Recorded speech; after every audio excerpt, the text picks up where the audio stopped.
ગણગણાટ વીજળીનો ચમચમાટ મેઘીઓ આજે ભીનેથી વિદ્યાર્થીઓના મનડાનો બોલ આજે ઉદવડમાં રંગવાની આવે આવે. નમસ્કાર. અહીં ઉપસ્થિત માનનીય અતિથિગણ, ટ્રસ્ટીશ્રી, મંત્રીશ્રી, આચાર્ય, શિક્ષકો તેમજ વૃક્ષોના પાંદડાઓની ઘટ છાંયે આવનારા મારા વહાલા વિદ્યાર્થીઓ, જૂન મહિનો ચાલી રહ્યો હોય, ખૂબ જ સરસ વરસાદી વાતાવરણ, અને મારે જ્યારે પર્યાવરણ વિશે કહેવાનો મોકો મળે તો એ મારો અહોભાગ્ય રહેશે. તો આજનો મારો વિષય છે આપણું પર્યાવરણ.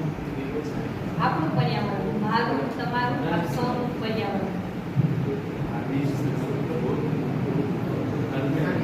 આપણું પર્યાવરણ, મારું, તમારું, આપ સૌનું પર્યાવરણ. જ્યારે હું તમને પૂછીશ કે પર્યાવરણ એટલે શું, તો આપ સૌ મને કહેશો કે આપણી આસપાસનું વાતાવરણ કે જેમાં વૃક્ષો, પશુઓ, પક્ષીઓ, પ્રાણીઓ, માનવ સૃષ્ટિ વગેરે.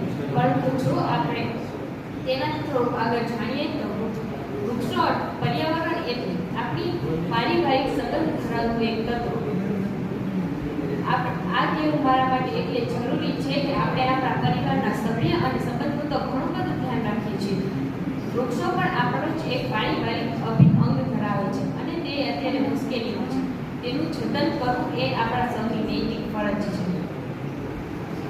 વૃક્ષો વગર પાણી ક્યાંથી, વૃક્ષો વગર વરસાદ ક્યાંથી, વૃક્ષો વગર ઓક્સિજન ક્યાંથી, વૃક્ષો વગર ઓઝોન ક્યાંથી.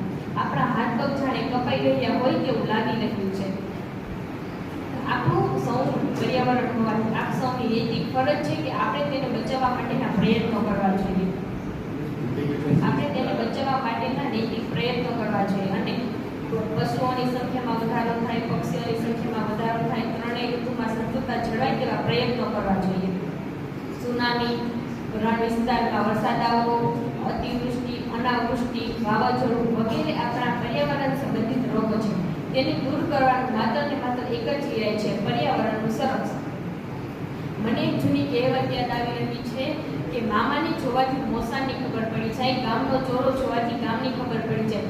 તેવી જ રીતે લીમડાને જોઈ લ્યો તો બધા વૃક્ષની ખબર પડી જશે, મોરને જોઈ લ્યો તો બધા પક્ષીઓની ખબર પડી જશે, સિંહને જોઈ લ્યો તો બધા પ્રાણીઓની ખબર પડી જશે. મારો જન્મદિવસ એ જ પર્યાવરણ, મારી એનિવર્સરી એ જ પર્યાવરણ, મારી જીત જ પર્યાવરણ. જો આપણે પર્યાવરણ જ કરીશું તો આપણે આપણા આવનારા સમયમાં આપણી ધરતી માતાને લીલીછમ સાડીમાં જોવાનો અહોભાગ્ય પ્રાપ્ત થશે. પ્લાસ્ટિકનો કચરો, પ્રદૂષણ, વૃક્ષોની કપાઈ, પ્રાણીઓનો શિકાર એ માનવજાત દ્વારા થતા કલંક કૃત્યો છે. એ એવા કલંક કૃત્યો છે કે જ્યારે ઘણી સભામાં દુર્યોધન દ્વારા ચીર થયું.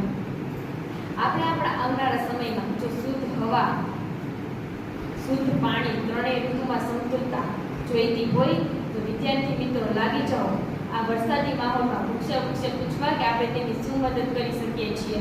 ફરીથી આપણે બોર્ડનો ટહુકાર સાંભળીએ, ફરીથી આપણે ગીરના સાવજની ગર્જના સાંભળીએ, ફરીથી આપણે દોહરાવીએ એ ચિપકો આંદોલન અને ફરીથી આપણે ચકલીઓનો કલકલાટ સાંભળીએ. અસ્તુ. જય પર્યાવરણ.